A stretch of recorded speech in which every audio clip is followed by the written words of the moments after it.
Now, it's interviewer dev time, and today we have got the dev from Polycube. We mentioned it on last week's new release show. We said that we've got a review coming out, so make sure you check that out. And welcome to the show. Thanks for having me. Most welcome. Now, for those people out there that live under a stone and only watch our show to find out what games are about, just tell everyone what Polycube is all about, please. Okay, so Polycube is a 3D block puzzle game that's kind of a reimagining on the classic that you're familiar with. But it's for VR and also for not VR, basically however you want to play it. Is there such thing as not VR? I didn't know. This is a revelation for me. Is there such thing as non-VR? Okay, so it basically you can play it on the flat screen using your computer, or you can get inside the world in VR to play it, which is fantastic. We like that. And obviously, we can mention the name of the game that it's based on, because people will obviously have a look at the video and instantly connect it. So Tetris, that is the game. It is a 3D version of Tetris. Try to avoid the P word, but it's also heavily inspired. There's an old game called Blockout. And so Polycube is actually really heavily inspired by that one as well. Good. I do remember that game as well. I'm not old to remember that. Such a shame. Okay. So what inspired you to make this game in 3D? Because I don't think anyone's actually made a 3D version of it. Couple of them, but I really wanted to make, a really good high quality one that had, solid controls, and then just solid gameplay.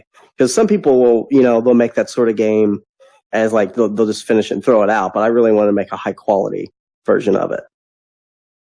And I mean, there hasn't really been a game like, it's a very popular kind of series, but there hasn't been like one like that in a while, and certainly not for VR. Yeah, it's definitely not been one for VR that we can recall, and we were impressed with it. Obviously, it got featured on the show because we were impressed with it. Now, this is your first entry into VR market. Have you learned a lot from it? Have you got other plans to go in and make other VR games? Actually, I really love VR game development. This is actually my first game in over 13 years. I used to be really big into the Half-Life 1 mod scene. And I worked on, I had an official level for Action Half-Life. And then I also, if you remember Frontline Force, I was on the dev team for that. But I kind of got out of game dev for a while. And essentially just kind of, when VR came out, I kind of wanted to get back in VR development. So that's what I had in mind. And as far as a roadmap for the future, definitely I have some ideas for next couple of games I want to go from this. Excellent. And what about the game itself? Obviously, it's in early access at the moment, so there may be a few little bugs in there, guys, but this is what you expect from early access. You support the devs because of that reason. What new things are you going to be implementing into the game? Sure. Well, first I want to squash, as much as the bugs as possible. Right now, it doesn't work as optimally with the Vive ones as I'd like it to. Even though the preferred control method is like an Xbox or a PlayStation joystick. But, I do want it to work with the Vive ones. It works fine with Oculus. But that's been a challenge for me to get that since I don't actually have a Vive. I do have some new features in mind.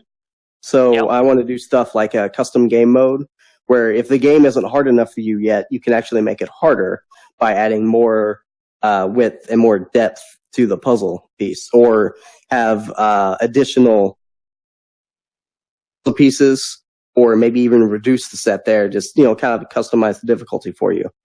I also want to add things like online leaderboards so people can do competitive. We love leaderboards here. Anyone that watches the show knows that we like to try and get our names on all the leaderboards up there, and we like to challenge our viewers out there. So leaderboards is always a plus for these games. Now, there's something that when we were reading about the game, that intrigued us. You say that we can play this with the Nintendo Switch controllers. Now, I've never known a game that can play with that, so I think pretty much all of us at Helix went, what? So can you explain how we can play with the Switch controllers? The Switch controllers will actually pair to your PC over Bluetooth, just like the PlayStation controller will, or some models of the Xbox controller. And Polycube actually will just see it and pick it up, and you can play with it just as if any other controller. There we go. See, guys, we're educating you as well, and you're learning new things. I bet everyone's going to write in now and say, oh, we already knew that, but we didn't. So there we go. We've learned something here at Helix. As I say, we've really had good fun playing this game and trying it out and stuff like that. One of the things that we said that we'd like to see to make it a little bit harder, and maybe say something that you can implement in, is exploding blocks. You just drop out of the blue, and they just happen to take out 2 or 3 blocks around it. And then obviously as you're matching up your shapes, you just blow up a few cubes, and then your whole game's destroyed then, and you've got to then try and pull yourself back from something that's gone wrong in the game, basically. That was something that maybe you can do. That's sure, just something that, especially for custom game mode, that could be an add-on you select for the custom game. Yeah. Okay. So as I say, we just like to throw in our little bits and pieces about it. Okay, the one question I like asking the devs, and I put you all on the spot on this because I don't tell you beforehand, when you're not playing your own game in VR, what game do you like playing?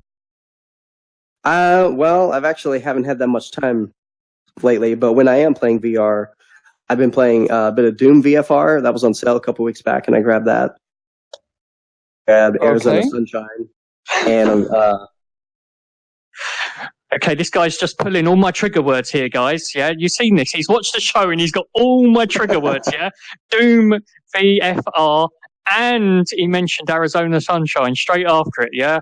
I don't know what I've done to upset you, but I do apologise. Okay, that's my 2 trigger words there, all in one sentence. They're pretty good games, and they could be better, couldn't you guys, with Arizona Sunshine? Come on, multiplayer mode. It would be nice if it worked. So... yeah, no, I'm glad that you like those games. We've reviewed them, and they are fun. They could be better. And it's always nice to find out what the devs actually play when they're not playing their own games. So that's always interesting. Okay, well, you know what, guys? We've got to get back and find out what game of the week is. So we'll catch you on the other side.